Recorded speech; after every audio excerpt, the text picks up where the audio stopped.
Hi buddies, hope you are doing fine. In this series, we are going to see the summary of the poem The Pulley written by George Herbert. So, if you are ready, let's get started. Before enter to the video, we have to see the significance of the title Pulley.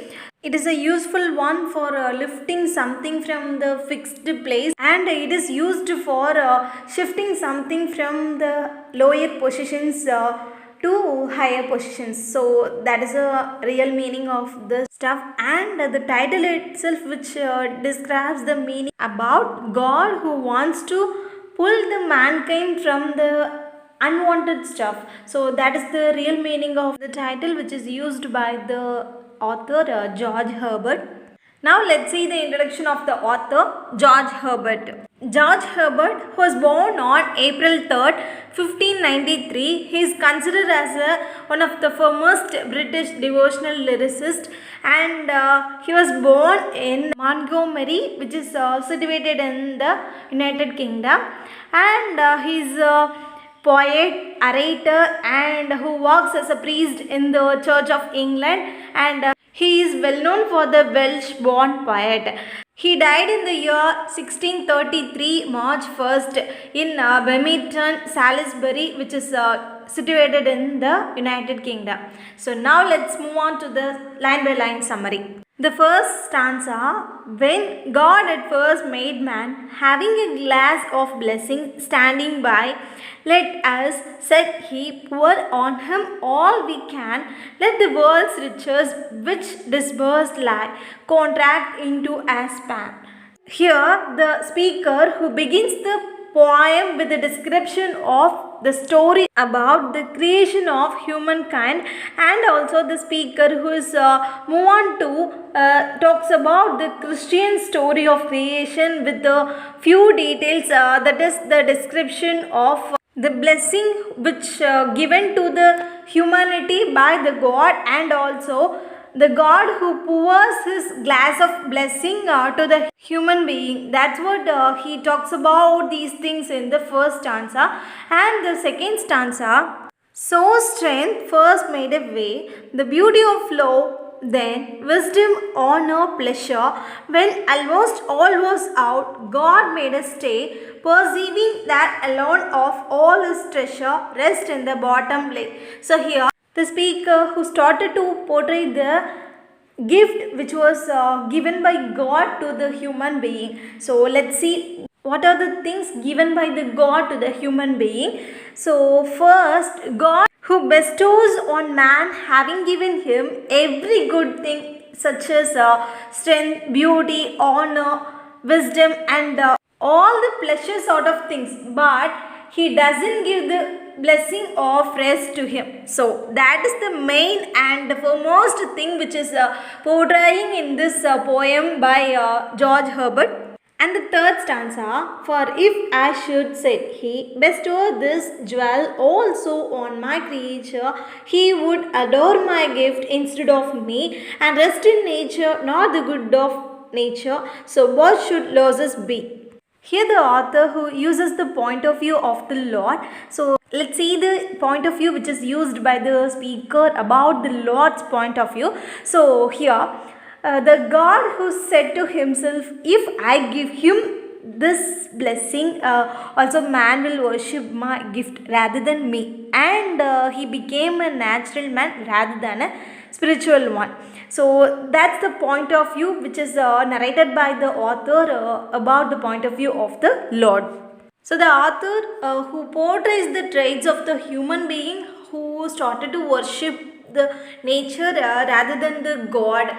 That's what the author who tries to cover the world life of the human being, and also the incidents which is happening in the day-to-day life of every people.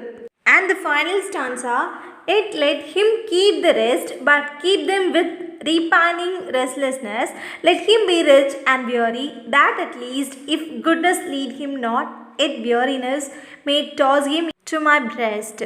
Finally, the speaker who portrays that restlessness which makes a man to turn away from the good things. Here the good things which refers the term of the blessings given by the Lord, and It helps a man to raise his eyes towards the Lord. Also, make him to be a spiritual one to stay with the Lord. And the thing is, if the God who doesn't give him a rest, then alone the human being who will raise his eyes towards the majesty. That's what the speaker who ends this poem with these sort of descriptions.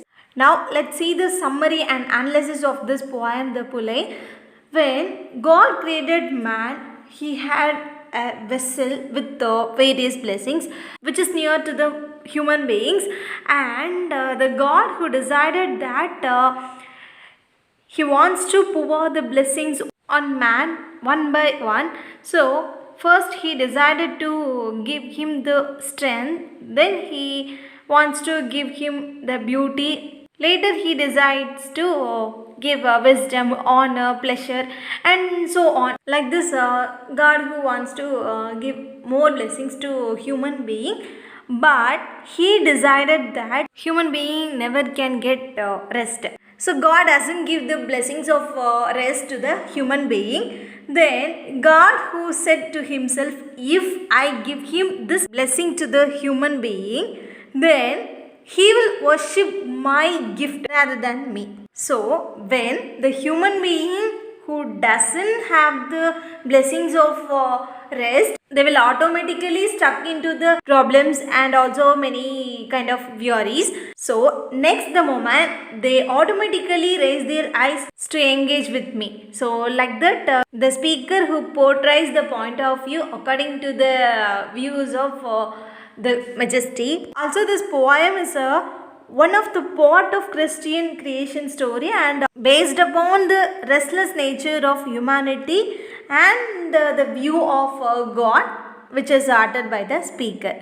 And this poem is a metaphysical poem. The structure of the poem, which is a figurative language, and many literary devices are used in this poem like alliteration, imageries and metaphor, and it is conceit of metaphysical poetry. Also throughout the poem which is based by the conceit of metaphysical elements and also the consistency of meter, like each stanza which is having the meter of iambic trimeter. We can see the relationship between God and human being. Also the themes of the poem is religion and the nature of human and their traits. So we can see a lot of images, also layers of meanings.